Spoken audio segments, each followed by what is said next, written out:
कि अगर बोया पेड़ बबूल का तो आम कहाँ से होए, और अगर आपने आम लगाया है तो आम तो बांटो तोए। अगर आपने आम लगाया है तो आम तो बांटो तोए, और खट्टा आम बता करके भाग न जाना कोई। 400 करोड़ का अगर आपको प्रतिवर्ष मुनाफा हो रहा है तो क्या अब आप आम जनता को खिलाएंगे? अध्यक्ष महोदय, मैं आपका आभार व्यक्त करना चाहूंगी कि ऊर्जा जैसे गंभीर विषय पे आपने मुझे प्रश्न पूछने का अवसर दिया।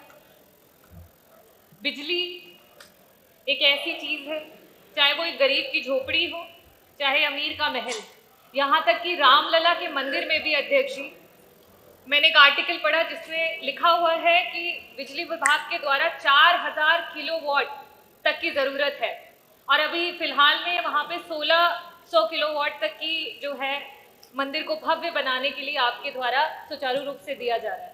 तो अध्यक्ष जी, मेरा ये कहने का मतलब है कि चाहे वो रामलला जी का मंदिर हो या एक गरीब की झोपड़ी हो, चाहे वो एक अस्पताल हो, चाहे एक गरीब हो अमीर हो, किसी भी वर्ग का हो, उसके लिए बिजली बड़ी ही महत्वपूर्ण है।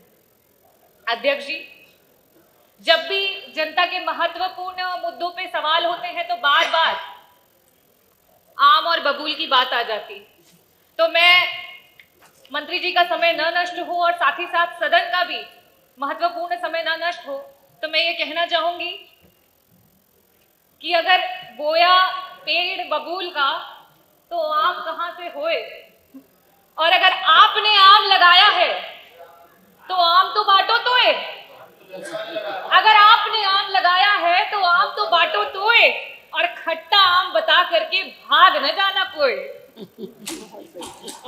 अध्यक्ष जी, बार बार आम बबूल की बात करते हैं, तो अगर आपने आम लगाया है तो आप आम बांटिए तो सही।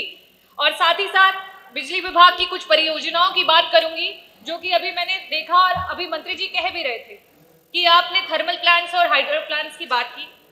घाटमपुर के यूनिट 1, 2 और 3, जिसकी आपने डेट दी कि आप 31 मार्च 2023, जुलाई 2023 और नवंबर 2023 में उसको शुरू करेंगे। ओबरा सी में यूनिट 1 और 2 की बात करें कि फरवरी 2023 और अक्टूबर 2023 में उसको शुरू करेंगे। जवाहरपुर की बात करें कि आप मार्च 2023, और पनकी के लिए भी आपने बोला था कि 31 अक्टूबर 2023 तक आप उसको शुरू करेंगे। हाइड्रो प्लांट्स की आपने बात करी तो आपने वहां पे कहा कि आप मार्च 2023 तक और अगस्त 2023 तक आप जो आपका सुबसिरी हाइड्रो प्लांट है उसको शुरू करेंगे, और प्रभाती को आप दिसंबर 2023 तक करेंगे। और साथ ही साथ आपने ये भी ऐलान कर दिया कि जो आपका भारत कोलिंग कोल लिमिटेड है, उसकी खदान में जो कोयला है आपको महानदी कोल लिमिटेड से लेके आ रहे हैं, जिसकी वजह से आपको 400 करोड़ तक का फायदा हो रहा है। तो अध्यक्ष जी, मेरा बड़ा ही स्पष्ट सा सवाल है, और मैं आकांक्षा करती हूँ कि जनता को और साथ ही साथ सदन में बैठे हुए प्रतिनिधियों को बड़ा ही स्पष्ट जवाब भी आएगा। मेरा पहला प्रश्न आपसे ये है कि जिन जिन परियोजनाओं को कागजी रूप से आपने गिना दिया है, उनमें से कितनी आपके प्लांट सुचारू रूप से आज काम करने लगे हैं, और साथ ही साथ 400 करोड़ का अगर आपको प्रतिवर्ष मुनाफा हो रहा है तो क्या अब आप आम जनता को खिलाएंगे?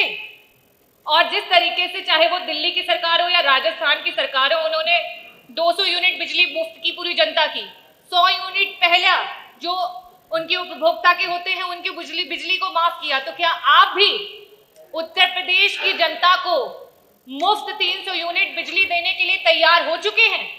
मेरा दूसरा प्रश्न ये है कि आज चाहे वो सीनियर सिटीजन हो, चाहे वो आदिवासी समाज की, दलित समाज की या पिछड़े समाज की हमारी महिलाएं हो या दिव्यांगजन, वो आपसे बड़ी उम्मीद और आस के साथ आपकी तरफ देख रहे हैं कि उन्हें मुफ्त बिजली मिले। उनको 300 यूनिट मुफ्त बिजली की आकांक्षा है आपसे। क्या आप उनकी आकांक्षाओं को पूरा करेंगे?